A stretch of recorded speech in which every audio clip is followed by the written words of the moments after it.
Okay, so now let's move on to speak to and speak about. Let's start with speak about, actually, because it's easier. It just means talk about a topic. Speak about, talk about, same thing. What's the difference? Some people think that speak is just more formal, but it's really not. And in most cases, the main difference would be you talk to 1, 2, 3 people, you speak to a larger crowd. That's why it's called a speech.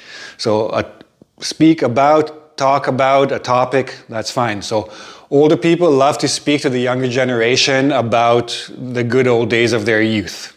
Okay, that's speak about. Speak to could be a little bit tricky. You can speak to someone, basically you have a direct conversation.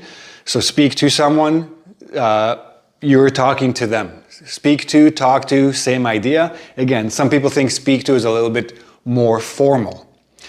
You can also use speak to talk about something that affects you emotionally.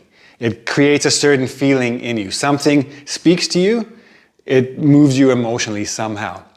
You can also use speak to point something out, to draw attention to something, right?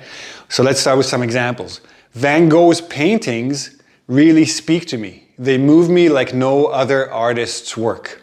So Van Gogh's work, it doesn't actually talk, there's no voice, it's a canvas with paint on it, but it speaks to me. It makes me feel something. That's one meaning.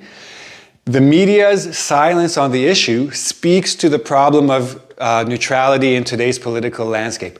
Speaks to the problem, basically it points out the problem. It refers to the problem. It makes you aware that there is a problem. Speak to. Okay, let's move on to the last group.